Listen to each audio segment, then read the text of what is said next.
Hi, my name's Logan, and today we're going to build this small farmhouse table.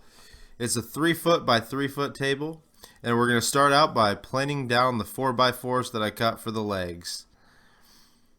That's what you should have after you plane 4 legs down. I also have 4 apron boards that are all equal size since this is going to be a square table. Here I am marking for the dowels. I have a doweling jig that I purchased and it works well. I've been using it for a little while now. It makes strong joints.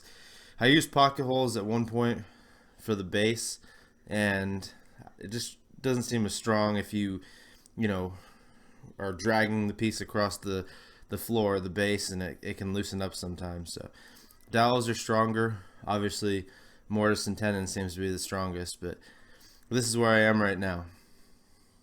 So I drilled 2 holes on each leg and 2 holes on each apron piece per side.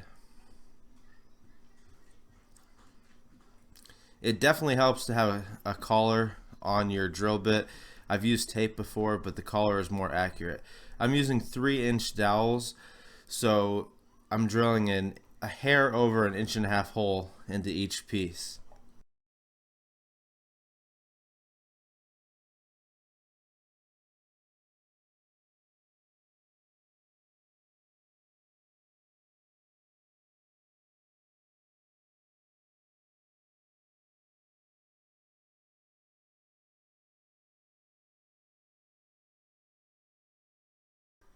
Now I'm going to assemble the base. I always put glue in the holes and also around the holes. I did put too much glue in here. You really don't need to put that much glue in. I get a lot of squeeze out, but it's a learning game. So I nail those dowels down, and then I'll put on the apron pieces.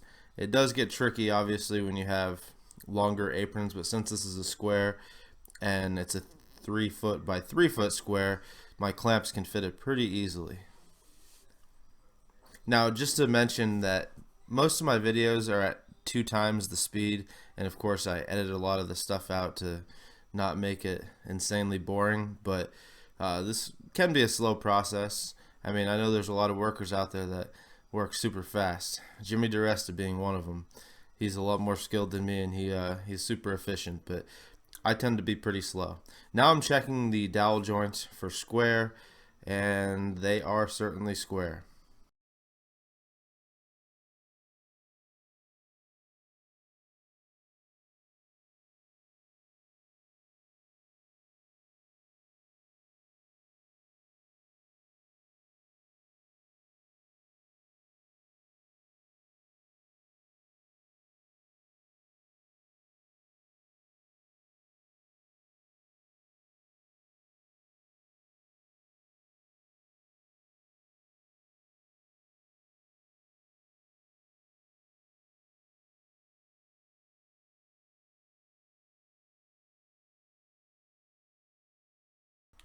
Now I'm going to put a small chamfer with a block plane on the legs to keep them from splintering, as well as to give it a little aesthetic detail. Next up is going to be my wife painting the base of the table. I was crunched for time, and so she helped out, and she's going to be mad when she sees this because she said she didn't have any makeup on, and yeah, so that's the gist of that.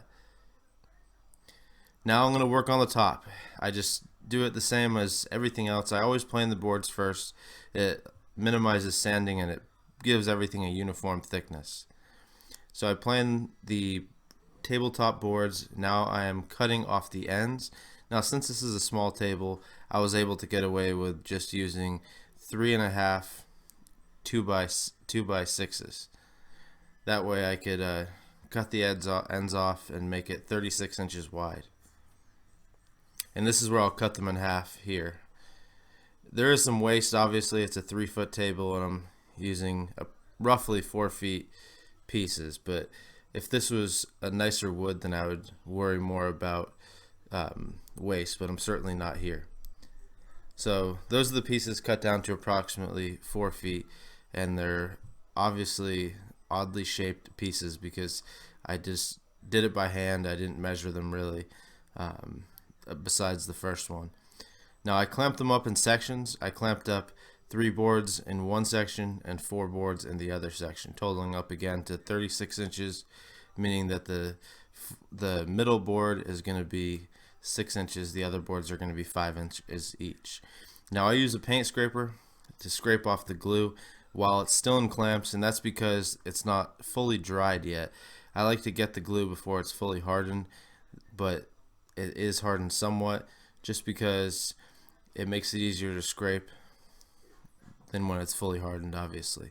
Now I'm going to join the entire table together with the final 2 pieces, and then I'm going to go ahead and cut off the ends with a circular saw to make this table a nice 3x3 square, like I've said multiple times.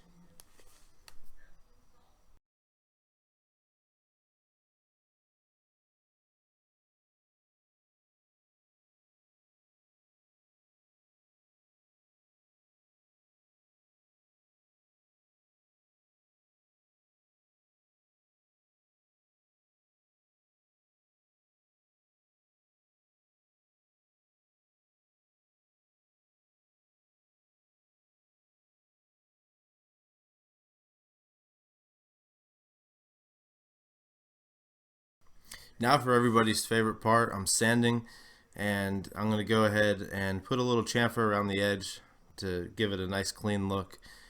After sanding, it is time for the stain. I already stained the bottom, and now I'm going to load on the stain on top. I let the stain sit for a while, and then I just wipe it off. Now, one thing I'm not going to show at the end of the video is how I attached the table to the actual base. Now in this situation, I just used pocket holes to attach the tabletop to the base. Now I did not drill the pocket holes all the way in, and I also countersunk them after I drilled the pocket holes, so that way the table can expand and contract and the screw will be able to move without snapping or cracking the table. I haven't had any tables mess up doing it that way. It seems to work well.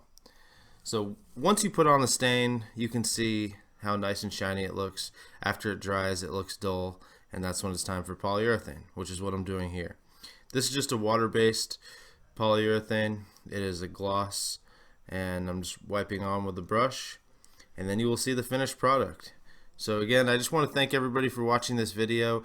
If you haven't already, I would appreciate it if you like and subscribe and also comment on the video, and I will see you next time. I know I do a lot of tables. That's because this one I'm building for customers. Thanks again, and I'll see you next time.